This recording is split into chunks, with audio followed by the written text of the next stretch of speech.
বন্ধুরা কেমন আছেন আপনারা সবাই? আশা করছি সুস্থ আছেন, ভালো আছেন। এমন কিছু টিপস শেয়ার করব যেগুলো আমাদের সংসারের প্রত্যেক দিনের কাজে লাগবে। চলুন তাহলে আজকের টিপস দেখে নিই। প্রথম যে টিপসটি শেয়ার করব রসুন নিয়ে। রসুনের খোসা ছাড়াতে আমাদের অনেকেরই না অনেকটা সময় লেগে যায়। তাই একটি বুদ্ধি বা টিপস খাটালেই কিন্তু কোনো রকম নখ ব্যবহার করা ছাড়াই রসুনের খোসা ছাড়িয়ে নেওয়া যায়, নখ নোংরা হবে না। এখানে রসুনের যে পুরো রসুনটাকে আমি অর্ধেক করে এইভাবে কেটে নিলাম। তারপর কি করব, হাতের তালুতে এইভাবে রেখে রসুনটাকে একটু ডলে নেব। তাহলে রসুনের যে খোসাগুলো আছে দেখুন কত সহজেই উঠে গেছে শুধু হাতের একটুখানি ডলা দেওয়াতেই। এখানে আমাদের নখ দিয়ে কোনো রকম টানাটানি করার প্রয়োজন পড়বে না। পরের আরেকটি যে টিপস শেয়ার করব সেটাও কিন্তু ভীষণ উপকারী। এটার সাহায্যেও আপনারা সেকেন্ডের মধ্যে অনেকটা রসুনের কোয়া ছাড়িয়ে নিতে পারবেন। এইভাবে রসুনের কোয়াটাকে আপনারা আলগা করে নিন। তারপরে কি করতে হবে, আমাদের ছুরি নিতে হবে, ছুরি বা বটি যাই হোক। রসুনটাকে লম্বা বরাবর আপনারা এইভাবে কেটে নিন। অবশ্যই লম্বা বরাবর কাটতে হবে, তাহলে দেখবেন রসুনের যে কোয়াটা সেকেন্ডের আগেই ছাড়ানো হয়ে যাবে। কোনো রকম নখ দিয়ে আপনাদের টানাটানি করার প্রয়োজন পড়বে না। দেখুন আরও একটি রসুনের খোসা আমি এইভাবে আপনাদের ছাড়িয়ে দেখাচ্ছি। দেখতে পাচ্ছেন কত সহজ পদ্ধতি বন্ধুরা। আর এইভাবে যদি আপনারা রসুনের খোসা ছাড়ান তাহলে আপনাদের নখটাও নোংরা হবে না, নখ ব্যথাও করবে না, আর খুব অল্প সময়ের মধ্যেই আপনারা রসুনের যে খোসাটা সেটাকে কিন্তু ছাড়িয়ে নিতে পারবেন। চলুন তাহলে পরবর্তী টিপসটি দেখে নিই। ধনেপাতা আমরা অনেক সময় পলিথিনের মধ্যে ফ্রিজে রেখে দিই। দেখা যায় পলিথিনের মধ্যে ফ্রিজে রাখলে ধনেপাতাটার মধ্যে ভেজা ভাব চলে আসে, পচে যায়, না হয়তো হলুদ হয়ে যায়। এই ধরনের কাঁচের জার বয়াম প্রত্যেকের বাড়িতেই কম বেশি থাকে। ধনেপাতাটাকে জল দিয়ে কিন্তু ধোবেন না, ধোয়া ছাড়াই শুকনো ধনেপাতাকে এইভাবে কাচের জার বা বয়ামের মধ্যে ভরে ঢাকনা আটকে আপনারা ফ্রিজের মধ্যে 15 থেকে 20 দিন রেখে দিলেও ধনেপাতা আপনাদের নষ্ট হবে না, একেবারে টাটকা ফ্রেশ থাকবে। ভালো লাগলে ছোট্ট টিপসটি অবশ্যই আপনারাও ট্রাই করে দেখতে পারেন। পরবর্তী যে টিপসটি, আমাদের বাড়িতে যাদের ছোট বাচ্চা আছে অনেক সময় দেখা যায় বাচ্চারা নেল পালিশ দিয়ে এইভাবে আমাদের যে কাঠের ফার্নিচার থাকে দরজা দেয়ালে দাগ করতে থাকে। আর নেল পালিশের দাগ লাগার সঙ্গে সঙ্গে শুকিয়ে যায়, শক্ত হয়ে যায়, সহজে উঠতে চায় না। তাই একটি ছোট্ট কাজ করলেই সেকেন্ডের মধ্যে নেল পালিশের দাগ তুলে ফেলতে পারবেন। আমাদের বাড়িতে প্রত্যেকেরই পারফিউম থাকেই। এক দুবার একটুখানি পারফিউম বা স্প্রে করে দিন এইভাবে সেন্ট, সঙ্গে সঙ্গে আপনারা দাগটা পরিষ্কার করে নিতে পারবেন আর আপনাদের বাচ্চাদেরকেও বকতে হবে না। শীতকালে এই ধরনের টুপি আমরা নিজেরাও পরে থাকি, বড়রা বাচ্চাদেরকেও পরাই। কিন্তু সমস্যাটা কি হয় জানেন, এই ধরনের টুপিগুলো যখন আমরা ধুয়ে দিই অনেক সময় শীতকালে দেখা যায় যে রোদ্দুর ওঠে না, মেঘলা মেঘলা থাকে। আর এই ধরনের যে টুপিগুলো শোকাতে 2-3 দিন লেগে যায়, 2-3 দিন পরে শোকালে টুপিগুলো যেহেতু মাথায় দেওয়া হয়, মাথায় তো তেল ব্যবহার করা হয়, তাই টুপিগুলো থেকে একটি তেল কাস্টে গন্ধ বের হতে থাকে। তাই আপনারা সামান্য পরিমাণ পাউডার টুপির দুপাশেই এইভাবে খুব ভালো করে দিয়ে দিন। খুব ভালো করে এইভাবে টুপির দুপাশে যদি আপনারা একটু পাউডার দিয়ে দিন তাহলে দেখবেন বন্ধুরা যে তেল কাস্টে ভাবটা খুব সহজেই চলে যাবে। হাতের সাহায্যে এইভাবে একটু ঝাঁকি দিয়ে নিন, পাউডারটা ঝরে যাবে।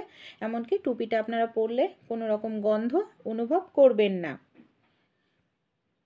এই ধরনের যে শাড়িগুলো হয় বিশেষ করে জর্জেটের শাড়ি, সিল্কের শাড়ি, সিনথেটিক, শিফন করতে গেলে আমাদের অনেকটা সময় লেগে যায়। তা আমাদের বাড়িতে যে এই ধরনের চিমটা থাকে, একটি চিমটা নিয়ে নিন। চিমটার মধ্যে এইভাবে যদি আপনারা পেঁচিয়ে নেন বন্ধুরা তাহলে দেখবেন আপনাদের শাড়ির যে পাট আছে সেগুলো কিন্তু কখনোই খুলে যাবে না। এমনকি আপনারা এই ধরনের শাড়িগুলো খুব অল্প সময়ের মধ্যেই কিন্তু ভাঁজ করে নিতে পারবেন। দেখুন পুরোটা শাড়ি আমি সবার প্রথমে চিমটার মধ্যে এইভাবে গুটিয়ে নিয়েছি। কত সুন্দরভাবে শাড়িটা আমার গোটানো হয়ে গেছে, ভাঁজ করা হয়ে গেছে। আর শাড়ির পাড়গুলো কিন্তু বন্ধুরা বের হয়ে যায়নি। এবার আমি চিমটাটা এইভাবে খুলে নিলাম। দেখুন ওপর থেকে নিচ পর্যন্ত কত সহজভাবে আপনারা ভাঁজ করে নিতে পারবেন, আর সময় কিন্তু একেবারেই লাগে না বন্ধুরা। ভালো লাগলে এই ছোট্ট টিপসটি আপনারা অবশ্যই ট্রাই করে দেখবেন। পরবর্তী যে টিপসটি শেয়ার করব বন্ধুরা, পেঁয়াজ নিয়ে। অনেক সময় দেখা যায় আমরা নানা রকম রান্নায় অনেকটা পরিমাণ পেঁয়াজ ব্যবহার করি, কিন্তু অনেকটা পরিমাণ পেঁয়াজ কাটতে গেলে দেখা যায় আমাদের চোখ দিয়ে জ্বালা করে, জল পড়ে, পেঁয়াজ কাটতে অসুবিধা হয়। তাই এরকম সমস্যা যদি আপনারাও পড়ে থাকেন, একটি কাজ করবেন, 1 মিনিটের জন্য পেঁয়াজগুলোকে আপনারা জলের মধ্যে এইভাবে ভিজিয়ে রাখবেন। দেখুন আমি এখানে 1 মিনিটের জন্য বন্ধুরা পেঁয়াজটাকে জলের মধ্যে ভিজিয়ে রেখেছিলাম। এতে আমাদের দুটো সুবিধা হবে। কি হবে বলুন তো? দেখবেন পেঁয়াজের যে খোসাটা জলে ভিজিয়ে রাখার কারণে একেবারে নরম হয়ে যায়, সেকেন্ডের মধ্যেই আপনারা পেঁয়াজের খোসা ছাড়িয়ে নিতে পারবেন। আরও একটি যে সুবিধা হবে, পেঁয়াজ অনেকটা পরিমাণ কাটলেও কিন্তু আপনাদের চোখ দিয়ে কোনো রকম জল বের হবে না। এই ছোট্ট টিপসটি অ্যাপ্লাই করবেন, সেকেন্ডের মধ্যেই আপনারা অনেকটা পরিমাণ পেঁয়াজ কেটে নিতে পারবেন, কোনো রকম অসুবিধার মধ্যে পড়তে হবে না। ভালো লাগলে অবশ্যই এই ছোট্ট টিপসটি আপনারাও ট্রাই করে দেখবেন। চলুন তাহলে পরবর্তী টিপসটি আমরা দেখে নিই। আমরা যখন বাজার থেকে মাংস নিয়ে আসি না, দেখা যায় মাংসের ওপরে এই ধরনের একটি বিজল পদার্থ থাকে। হাত দিয়ে পরিষ্কার করতে গেলে আমাদের কিন্তু অনেকটা সময় লেগে যায়। তাই বটি বা ছুরি নিয়ে নিন, ছুরি বা বটির সাহায্যে এইভাবে যদি একটুখানি করতে থাকেন, সেকেন্ডের মধ্যেই যে ওপরের এই নোংরাটা থাকে, বিজল পদার্থটা থাকে, এটাকে আপনারা এইভাবে বের করে নিতে পারবেন। এতে আপনাদের কিন্তু সময়টা কম লাগবে। অল্প সময়ের মধ্যেই আপনারা মাংসটাকে পরিষ্কার করে নিতে পারবেন। দেখুন কতটা সুন্দর মাংসটা আমার পরিষ্কার হয়ে গেছে। তাই এই ছোট্ট টিপসটি ভালো লাগলে অবশ্যই আপনারাও ট্রাই করে দেখবেন, উপকার পাবেন। পরবর্তী টিপসটি চলুন দেখে নিই। আমাদের বাড়িতে এই ধরনের অনেক কন্টেনার থাকে। অবশ্যই শক্ত ধরনের কন্টেনার নেবেন না, এই ধরনের নরম ধরনের কন্টেনার ইউজ করবেন। এবার এই কন্টেনার সাহায্যে আমরা কিভাবে শাক কাটতে পারবো? হ্যাঁ বন্ধুরা, খুব সহজেই শাক কেটে নিতে পারবো। এখানে আমি একটি ছুরি নিয়েছি, ছুরির মুখটাকে খুব ভালো করে আমাদের গরম করে নিতে হবে। তারপর যে কন্টেনারের নিচের দিকটা আছে, গরম ছুরির সাহায্যে আমি এই নিচের দিকটাকে না কেটে নেব। দেখুন একটি ছুরি গরম করে নিয়েছে, আর নিচের দিকটায় গরম ছুরি দিয়ে এইভাবে ধরলেই খুব সহজেই কিন্তু আমাদের এই জায়গাটা কাটা হয়ে যাবে। এই জায়গাটাকে কেটে আমাদের এইভাবে আলাদা করে নিতে হবে বন্ধুরা। অসাধারণ একটি জিনিস কিন্তু তৈরি হয়ে যেতে চলেছে ফেলে দেওয়া কন্টেনার দিয়ে। এটাকেও ফেলবো না, পরে নিচের অংশটাকেও কাজে লাগাবো। চলুন তাহলে দেখে নিই এটাকে কী কাজে আর কেমনভাবে ব্যবহার করব। দেখুন শক্ত নিলে কিন্তু এইভাবে ভাঙলে ভেঙে যেত। তো এই ধরনের ফ্লেক্সিবল বা নরম দেখে নিতে হবে, যাতে এইভাবে চাপলেও না ভাঙে। শাক কাটতে আমাদের অনেকটা সময় লাগে, আর মুঠো করে শাক কাটতে গেলে বারবার মুঠোর থেকে খুলে যায়, আমাদের আবার হাতের মধ্যে নিতে লাগে, বা ঝিরিঝিরি করে শাক কাটতে গেলে আমাদের অনেকেরই না হাত কেটে যাওয়ার সম্ভাবনা থাকে। তাই এই ছোট্ট টিপসটি অ্যাপ্লাই করবেন, শাক কাটতে গিয়ে আপনাদের কখনোই হাত কাটবে না, মুঠোর মধ্যে শাক ধরার প্রয়োজন পড়বে না। এখানে যে কন্টেনারের নিচটা আমি কেটে নিয়েছিলাম, তার মধ্যে দেখুন শাকটাকে ভরে নিলাম। এবার আমি আপনাদের শাকটা কেটেও দেখাবো কত সহজেই আমরা এইভাবে হালকা করে, দেখুন আমি একটু চেপে ধরেছি কন্টেনারটাকে, আর কত সহজ পদ্ধতিতে ঝিরিঝিরি করেই কিন্তু আমরা শাকটাকে কেটে নিতে পারছি। এইভাবে আপনারা খুব সহজেই কিন্তু বন্ধুরা শাক কেটে নিতে পারেন অল্প সময়ের মধ্যে। আর এইভাবে শাক কাটলে আপনাদের কিন্তু অনেকটা সময়ও লাগবে না।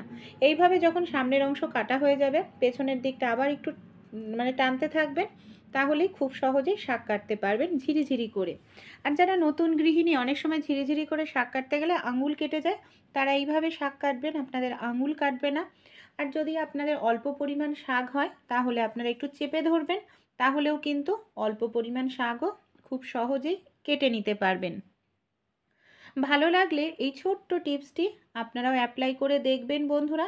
আশা করছি এই ছোট ছোট টিপসগুলি যদি আমরা সংসারের প্রত্যেক দিনের কাজে অ্যাপ্লাই করি, তাহলে আমাদের যে কাজগুলো অনেকটাই সহজ হয়ে যায়। এইভাবেই আমি পুরোটা শাক বন্ধুরা কেটে নেব।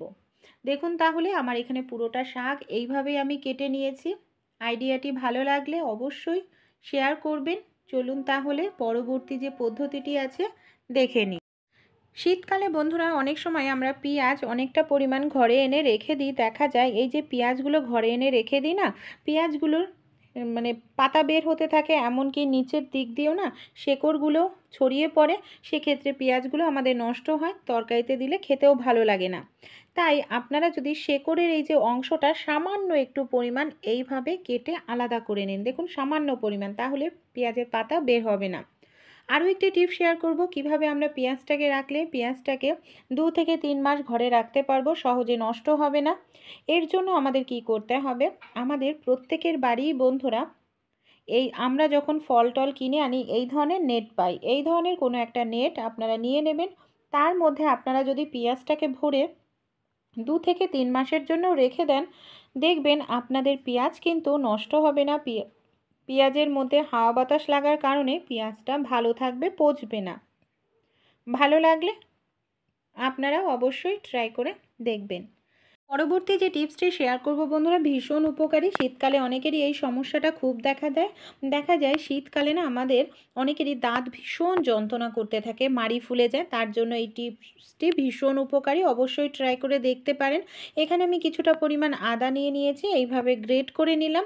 এবার একটি পাত্র নিয়ে নিয়েছি, পাত্রের মধ্যে আমি কি করব, আদাটাকে এইভাবে 1 চামচ পরিমাণ আমাদের চেপে রসটা বের করে নিতে হবে। এখানে দেখুন এইভাবে চেপে আমি আদার রসটা বন্ধুরা বের করে নিচ্ছি। 1 চামচ মতো পরিমাণ আদার রসের সঙ্গে আমাদের আরও কিছু জিনিস এখানে কিন্তু অ্যাড করতে হবে। এর মধ্যে আমি দিয়ে দেব কিছুটা পরিমাণ বন্ধুরা সন্ধক নুন বা খনিজ লবণ। সামান্য পরিমাণ এখানে আমি নিমের তেল দিয়ে দিচ্ছি, দেখুন সামান্য পরিমাণ নিমের তেল আমি দিয়ে দিলাম। এবার কি করব, সন্ধক নুন, আদার রস আর নিমের তেল আমাদের খুব ভালো করে এই 3টে জিনিস মেশাতে হবে। এইভাবে দেখুন, এইভাবে আমি 3টে জিনিস খুব ভালো করে বন্ধুরা মিশিয়ে নেওয়ার পর একটি তুলো নিয়ে নিয়েছি, তুলোটার মধ্যে মিশ্রণটাকে খুব ভালো করে লাগিয়ে দিলাম। এবার কি করব, যে দাঁতের গোড়ায় যন্ত্রণা করছে সেখানটায় দিয়ে দিন, আপনাদের ব্যথা